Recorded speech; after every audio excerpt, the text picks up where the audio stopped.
Hello, Mark. My name is William, and my student number is 24. I'm a freshman in Speaking and Listening class, Section B. Today, I'm going to talk about Stories from a Home for Terminally Ill Children by Kathy Hall. I want to introduce you to some very wise kids that I've known. But first, I want to introduce you to a camel. This is Cassie, the therapy camel visiting one of our young patients in her room, which is pretty magical. A friend of mine raises camels at his ranch in the Santa Cruz Mountains. He has about 8 of them, and he started 30 years ago because he thought horses were too mundane. John is an out-of-the-box thinker, which explains why the two of us have been such good friends all of our lives. Over the years, I've convinced him to shadow those sweet furry beasts up to hang out with our sick kids from time to time. Talk to John, I was surprised to learn that camels have an average life expectancy of 40 to 50 years. The life expectancy of many of the children with whom I work is less than a year. This is a picture of George Mark Children's House, the first pediatric palliative respite care centers to open in the United States. I founded it in 2004, after years of working as a psychologist on pediatric intensive care units. Frustrated with the undignified death that so many children experience and their families had to endure, as I sat with families whose children were at the end of their lives, I was actually aware of our surroundings. While an evaluated train rumbled overhead on its tracks, quite literally the room reverberated with each passing train car. The lights on the wall were fluorescent and too bright.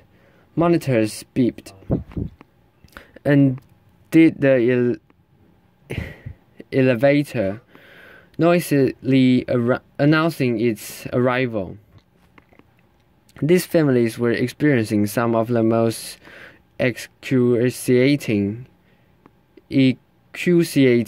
moments of their lives, so I wanted them to have the more peaceful place in which to say a last goodbye to their young daughters and sons. Surely, I thought, there must be a better spot than a hospital intensive care unit for children at the end of their lives. Our children's house is a calm and nurturing. It's a place where families can stay together to enjoy quality times with their children, many of whom are there for respite stays, some with repeat visits over a span of many years.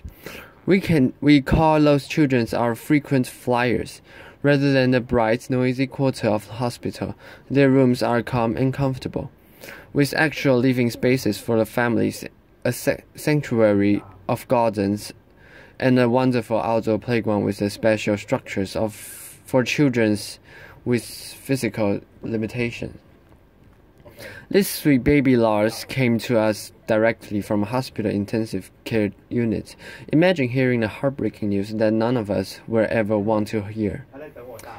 His parents has been told that Lars had a brain anomaly that would keep him from ever swallowing, walking, talking, and developing mentally, recognizing that little chance he had for survival. His parents chose to focus on the quality time that they could spend together. They moved into one of our family departments and treasured each day that they had, which were far too few. Lars' life was brief, but be sure, mere weeks. But it was calm and comfortable. He went on hikes with his parents, the time that he spent in a pool with our aquatic therapist lessened, and seizures that he had experiencing and help him to sleep at night. His family had a peaceful place in which to both celebrate his life and mourn his death. It has been 5 years since Lars was with us. and in that time his family was welcomed a daughter and another son. They are such a powerful testament to the positive outcome that specialized children's hospice care can create. Their baby's physical discomfort was well managed, giving all of them the gift of time to be together in a beautiful place. I'm going to talk to you now about the elephant rather than the camel in the room. Very few people want to talk about death, and even fewer about children's death. Loss of a child, especially for those of us who have our own children, is frightening, more than frightening, paralyzing, debilitating, impossible. But what I've learned is this: children don't stop dying just because we the adults can comprehend the injustice of losing them. And what's more, if we can be brave enough to face the possibility of death, even among the most innocent, we gain the unparalleled kind of wisdom. Take Crystal for example. She was one of the first children to come for care after we opened our doors. She was 9 when she arrived, and her neurologist expected that she might live another 2 weeks. She had an inoperable brain tumor, and her decline had really accelerated in a week before she came to us. After setting her into her room, dressed entirely in pink and lavender, surrounded by the Hello Kitty accessories that she loved, she spent the next several days winning over the hearts of every staff member. Bit by bit, her condition stabilized, and then, to our astonishment, she actually improved. There were a variety of factors that contribute to Crystal's improvement, which we later came to call the George Mark bump. A lovely, non-uncommon phenomenon which children outlive the prognosis of their illness if they are outside of the hospital. The calmer atmosphere of her surroundings, tasty meals, and were fixed often to accommodate her request. The resident pets, the therapy dogs and rabbits, spent lots of cozy time with Crystal. After she has been with us for about a week, she called her grandmother and she said, "Gee, I'm staying in a great big house and there's room for you to come too. And guess what? You don't have to bring any quarters because their washers and dryer are free." Laughter. Crystal's grandmother soon arrived from out of town, and they spent the remaining 4 months of Crystal's life enjoying very special days together. Some days were special because Crystal was outside in her wheelchair sitting by the fountain. For the little girl who had spent most of the year earlier in a hospital bed, being outside counting hummingbirds made for an amazing time with her grandma. A lot of laughter. Other days were special because of the activities that our child life specialized created for her. Crystal strung beads and made jewelry for everybody in the house. She painted a pumpkin to help decorate for Halloween. She spent many excited days planning her 10th birthday, which of course none of us thought she would ever see. All of us were pink boas for the occasion, and Crystal, as you can see, queen for a day, wore a sparkly tiara. One hard morning I arrived at work and Crystal and her parent in crime. Charlie greeted me.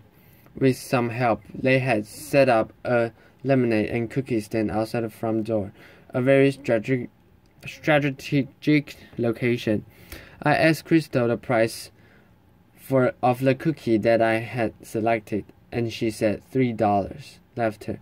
I said that seemed a bit high for one cookie. Laughter. It was small. I know, she acknowledged with the grind, but I'm worth it. And therein lied the words of wisdom of a young girl whose brief life forever impact mine. Crystal was worth it, and shouldn't every child whose life is shortened by a horrific illness be worth it? Together, all of us today can offer that same specialized care that Crystal received by recognizing that children's respite and hospitals care is a critical component missing from our healthcare landscape. It's also interesting to note that we are able to provide this care at about 1/3 of the cost of a hospital intensive care unit, and our family doesn't see a bill. We are ever grateful to the supporter who believe in this important work that we're doing. The truth is that my colleagues and I and the parents and other family members who get to experience this special wisdom are in a unique position. There are only 2 freestanding pediatric hospices in the United States, although I'm happy to report that based on our model, there are 18 others under various stages of development. Applause. Still, most of the children who die in the United States every year died in hospital rooms, surrounded by beeping machines and anxious, exhausted adults who have no other option but to say goodbye under those harsh institutional lights and among virtual strangers. For comparison's sake, the United Kingdom, which is a country with about 1/5 the population of the United States, and about half of the size of the state of California, has 54 hospices and respite centers. Why is that? I've asked myself that question obviously many times. My best guess is that Americans, with our positive can-do attitude, hold the expectation that our medical care system will fix it, even though it may be a childhood illness for which there is no cure. We go to extraordinary measures to keep children alive, when in fact the greatest kindness that we might give them would be a peaceful, pain-free end of life. The transition from care to care remains a challenge one for many hospital physicians whose training has really been about saving lives, not about gently guiding the patient to the end of life. The death of a sweet baby from whom we cared at the end of her life certainly captured this dichotomy when he reflects that there are a lot of people to help you bring an infant into the world, but very few to help you usher the baby out. So what is the magic ingredient at George Mark?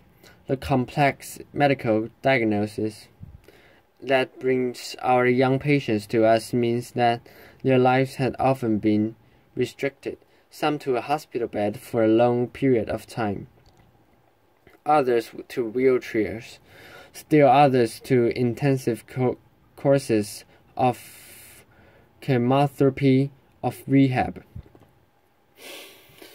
We make a practice of ignoring these limitations.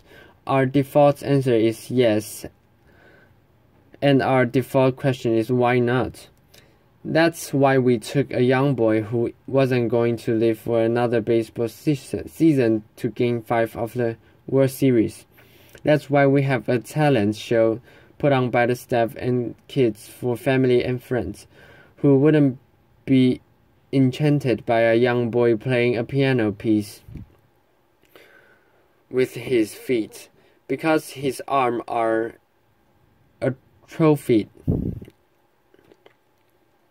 That's why we have a prom every year. It's pretty magical.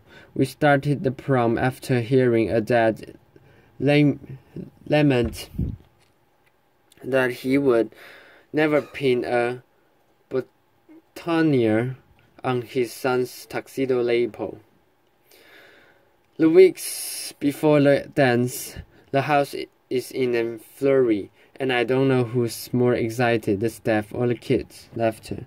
The night of the event involved rides and vintage cars, A walk on the red carpet into the great room. The terrific DJ and a photographer at ready to capture pictures of these attendees and their families. At the end of the evening this year, one of our young, delightful teenager girls, Kathleen, said to her mom, "That was the best night of my whole life, and that's just the point, to capture the best days and nights, to abolish limitations, to have our default answer be yes and our default question be why not." Ultimately, life is too short, whether we live to be 85 years or just 8. Trust me, better yet, trust Sam. It's not by pretending that death doesn't exist that we keep the people, especially the little people that we love, saved. In the end, we can't control how long any